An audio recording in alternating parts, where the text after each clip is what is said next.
ทางการของแขวงอัตตปือกวดพบพนักงานโซลัดบางหลวงจำนวน38คนและมูลค่าความเสียหาย158ตื้อกว่ากีบ Time to share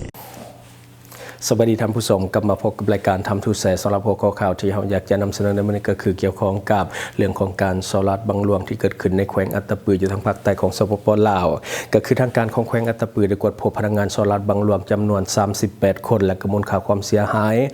158ตื้อกว่ากีบและก็369,000 ดอลลาร์สหรัฐถือว่าเป็นมูลค่าที่มหาศาลและกลายเป็นข่าวในปัจจุบันในของข่าวได้มาจากหนังสือพิมพ์ลาวพัฒนาในวันที่10 มีนาคม 2026 ทานสุวรรณศรีแก้ววิเศษคณะประจำพรรคแขวงประธานคณะกรรมการกวดกาภาคองค์การกวดการลาดหัวหน้าองค์การต้านการโซลัดบางหลวงของแขวงได้แถลงข่าวต่อสื่อมวลชนของแขวงเกี่ยวกับผลของการกวดกาและเก็บกำข้อมูลและสืบสวนสอบสวนคดีโซลัดบางหลวงบวงเงิน6บ่ว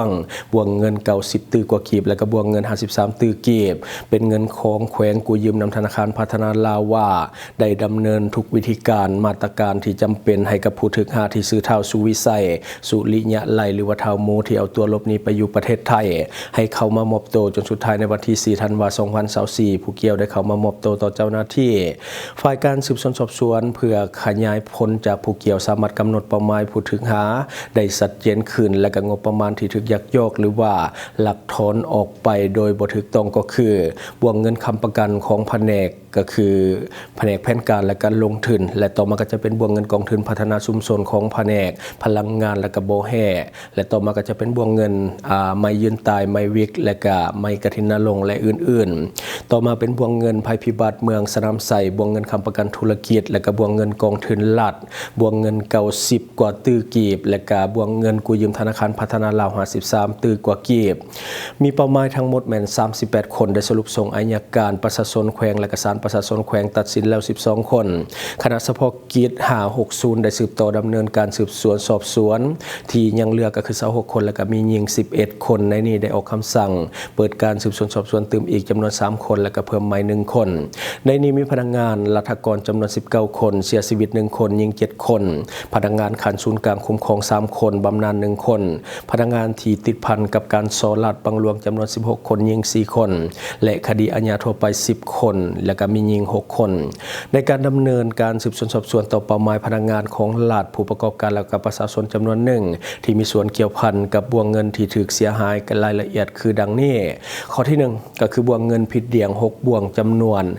15,373 ล้าน 755,489 กีบและก็เงินดอลลาร์จำนวน 369,000 ดอลลาร์สหรัฐรายละเอียดคือบวงเงินค้ำประกันโครงการและก็แผนกการและก็การลงทุนเงินกีบจำนวน 1,700 ล้านกีบเงินดอลลาร์สหรัฐจำนวน 216,000 ดอลลาร์สหรัฐบวกเงินพัฒนาชุมชนแผนกพลังงานและบ่อแห่ของแขวงเงินกีบจำนวน 1,301 ล้าน 435,696 กีบและเงินดอลลาร์สหรัฐจำนวน120,000 ดอลลาร์สหรัฐไม่ยืนตายไม่จมน้ำไม่บิกไม่กฐินลงและก็ไม่อื่นๆจำนวน 6,154 ล้าน 761,482 กีบเงินภัยพิบัติเป็นจำนวน23ล้าน 582,260 กีบและก็เงินดอลลาร์สหรัฐจำนวน 8,000 ดอลลาร์สหรัฐเงินค้ำประกันธุรกิจแขนงทรัพย์สินแห่งรัฐจำนวน 4,165 ล้าน 106,409 กีบและก็เงินดอลลาร์สหรัฐ 25,000 ดอลลาร์สหรัฐเงินกองทุนของรัฐแขนงคุ้มครองทรัพย์สินแห่งรัฐจำนวนแม่น 2,028 ล้าน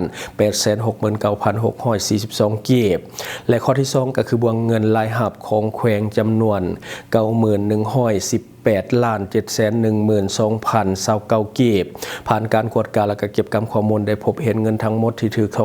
ถอนจากคลังเงินมีเอกสารที่เกี่ยวข้องคือข้อตกลงอนุมัติถอน7ข้อตกลงและก็เช็คเงินจำนวน10ใบมี3ธนาคารคือธนาคารพัฒนาลาวจำนวน50ตื้อกว่ากีบธนาคารการค้าจำนวน34ตื้อกีบและก็ธนาคารลาวเวียดจำนวน5ตื้อกีบในนี้ได้กวดพบก็คือพบเห็นการมอบเงินเข้าคลังคืนจำนวน 43,038 ล้าน 778,539 กีบและเงินดอลลาร์ 154,000 ดอลลาร์สหรัฐและข้อที่3ก็คือบวกเงินกู้ยืมธนาคารพัฒนาลาว53ตื้อกว่ากีบผ่านการกวดการและเก็บกำข้อมูลของธนาคารเฉพาะกิจเห็นว่าเป็นการตกลงเห็นดีของคณะประจำพรรคแขวงและมีบทบันทึกกองประชุมครั้งวันที่30 พฤษภาคม 2022ข้อตกลงฉบับเลขที่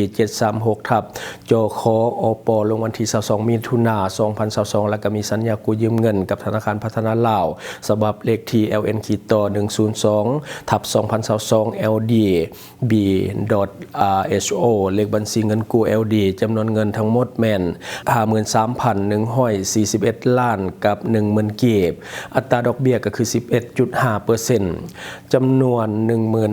15,739 ล้าน 976,489 กีบรวมต้นทุนและก็ดอกเบี้ยแม่น 68,880 ล้าน 986,489 กีบกำหนดระยะเวลาก็คือ60 เดือนเริ่มตั้งแต่วันที่1 กันยายน 2022จนถึงวันที่31 สิงหาคม 2027ผ่านการกวดการได้พบเห็นข้อตกลงอนุมัติทอน13ข้อตกลงและก็มีแซกจำนวน22ใบจำนวนเงินทั้งหมดแม่น 95,759 ล้าน 789,738 กีบเป้าหมายกู้ยืมเงินเป็นเพื่อสำละโครงการลงทุนของรัฐจำนวน13โครงการและก็มี5บริษัทผลการเก็บกู้บวกเงินต่างๆที่ถูกเสียหายสามารถเก็บกู้ได้ก็คือ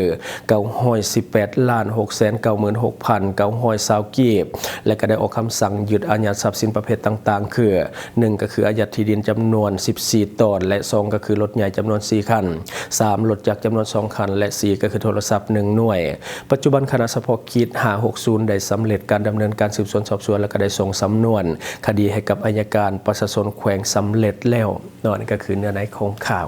ก็คือบ่หัวอยากยกไปได้แนวใดจำนวนเงินมหาศาลปานนั้นเราสังว่าอ่านตัวเลขกันจนเกือบปวดถึงคือการคอร์รัปชันเป็นอย่างที่ถ่วงดึงความเจริญแท้ๆบ่ว่าจะประเทศใดก็ตามบ่ว่าจะภาครัฐหรือว่าเอกชนก็ตามเรื่องของการคอร์รัปชันนี่คือการถ่วงดึงที่แท้จริงถ้าบ่แก้ไขปัญหานี้อย่างจริงจังงบประมาณจะเอามาเท่าใดก็บ่เหลือแล้วก็หาความเจริญได้ยากเพราะว่าปัญหาคอร์รัปชันก็คือนี่แหละโตเป็นบ่อนหัวไหล่สำคัญของงบประมาณแห่งรัฐถ้าว่าหน่วยงานกวดการเข้มแข็งและก็จริงจังในการปราบปรามเชื่อว่าปัญหาเรื่องของการคอร์รัปชันมันจะค่อยๆหมดไปเองบ่ปราบปรามเลยมันก็บ่ได้ถ้าปราบปรามจริงจังหลายปัญหามันก็จะเกิดตามมาฉะนั้นจังคอยเป็นคอยไปแล้วก็คอยเหตุตามเงื่อนไขต่างๆอันนี้ก็คือข่าวที่เอามาเล่าบัดนี้มาต่ออีกหนึ่งข่าวก็คือเจ้าหน้าที่ของไทยมีการยึดยาไอซ์จำนวน120 กิโลกรัมซึ่งคนหายใส่เรือหาปลาจากฝั่งสปป.ลาวรวมมูลค่าของยาที่ว่าคนเข้าประเทศไทยครั้งนี้แม่น30 ล้านบาทในของข่าวได้มาจากแฟนเพจของช่อง7ก็คือ CS7 HD Newsวันที่11 มีนาคม 2026ที่ว่าการอำเภอถาดพนมจังหวัดนครพนมผู้ว่าราชการจังหวัดนครพนมร่วมกับเจ้าหน้าที่หน่วยงานความมั่นคงฝ่ายปกครองตำรวจทหารกองสุรศักดิ์มนตรีตำรวจตระเวนชายแดนตชดหน่วยเรือรักษาความสงบตามลำแม่น้ำคลองหรือว่านรคและก็เจ้าหน้าที่ที่เกี่ยวข้องได้แถลงการกวดยึดยาเสพติดโดยสามารถยึดยาเสพติดจำนวน3กระสอบภายในบรรจุยาเสพติดให้โทษประเภท1ก็คือยาไอซ์จำนวน54 กิโลกรัมและก็ยาเสพติดให้โทษประเภท2ก็คือเคตามีนจำนวน66 กิโลกรัมรวมทั้งหมดเป็น120 กิโลกรัมสืบเนื่องมาจากเจ้าหน้าที่หน่วยงานความมั่นคงได้ลงพื้นที่ลาดตระเวนตามแนวชายแดนแม่น้ำโขงเมื่อเวลาดึกของคืนที่ผ่านมาและได้พบชายต้องสงสัยที่ว่ามีการลำเลียงขนส่งยาเสพติดดังกล่าวมาจากเรือหางยาวก่อนจะนำมาพักอยู่ที่แคมป์ของในพื้นที่ของตำบลนำกำอำเภอถาดพนมจังหวัดนครพนม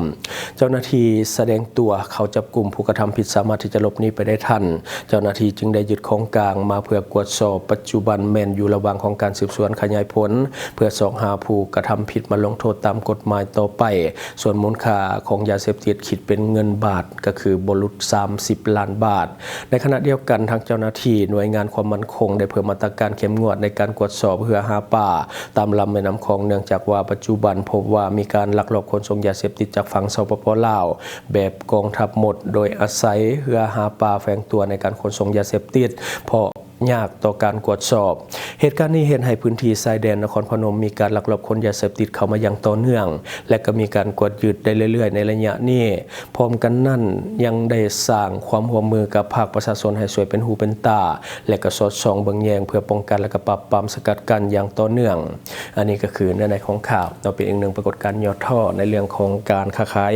ยาเสพติดที่เป็นขบวนการระหว่างลาวและไทยเนาะน่าเสียดายที่ว่าจับตัวผู้ที่ว่ากระทำความผิดบ่ได้เนาะสาเหตุที่ว่าคนลาวมักเอายาเสพติดเข้าไปขายอยู่ในประเทศไทยมันก็มาจาก2ปัจจัยหลักๆหนึ่งก็คือประเทศไทยเป็นตลาดที่ใหญ่เนาะสำหรับพื้นที่ของยาเสพติดก็คือเป็นตลาดที่ใหญ่สามารถขายได้หลายและก็ราคายาเสพติดที่ว่าอยู่ในประเทศไทยก็ค่อนข้างที่จะแพงกว่าอยู่ในสปปลาวของเฮาและที่สำคัญถ้ายาเสพติดมันเข้าไปฮอดหัวเมืองท่องเที่ยวต่างๆที่มีนักท่องเที่ยวต่างประเทศเข้ามาหลายก็จะเฮ็ดให้ราคายาเสพติดมันพุ่งโตสูงขึ้นฉะนั้นจึงเป็นแรงจูงใจให้หลายคนอยากจะเอายาเสพติดจากบ้านเฮาเข้าไปขายในประเทศไทยซึ่งว่ามันก็บ่ง่ายเพราะว่าเจ้าหน้าที่ของไทยก็ค่อนข้างที่จะเข้มงวดตามแนวชายแดนต่างๆโดยเฉพาะพื้นที่ของจังหวัดหรือแขวงที่มีความสุ่มเสี่ยงบ่ว่าจะเป็นแขวงคำมวนนครพนมหรือว่าบริคำไซบึงกาฬหรือว่าอยู่ทางภาคใต้ของเฮาก็ทางฝั่งปากเซกับอุบลราชธานีของประเทศไทยเนาะอันนี้ก็คือมีการกวดเข้มและก็ค่อนข้างที่จะเข้มงวดกับการกวดกาและก็พบเห็นปัญหาปรากฏการณ์ย่อท่อในลักษณะการลักลอบขนยาเสพติดจากลาวเข้าไทยค่อนข้างที่จะถี่และก็มีการจับกลุ่มกันเรื่อยๆแต่ก็บ่หมดไปจากเทื่ออันนี้ก็คือสิ่งที่เฮาเก็บมาเล่าสู่ฟังหวังว่าท่านจะได้รับสาระดีๆสำหรับท่านที่ว่าเบิ่งรายการเฮาอยู่คิดเห็นจะได้กับสิ่งที่ว่านำเสนอไปก็อย่าลืมฝากไว้ภายใต้คอมเมนต์ของเฮาและข้าพเจ้าจะเข้าไปอ่านด้วยตนเองขอขอบใจสนใจโฆษณาประชาสัมพันธ์ธุรกิจและผลิตภัณฑ์ของท่านผ่านรายการของเฮาสนใจติดต่อตามข้อมูลที่ขึ้นหน้าจอในปัจจุบันได้เลย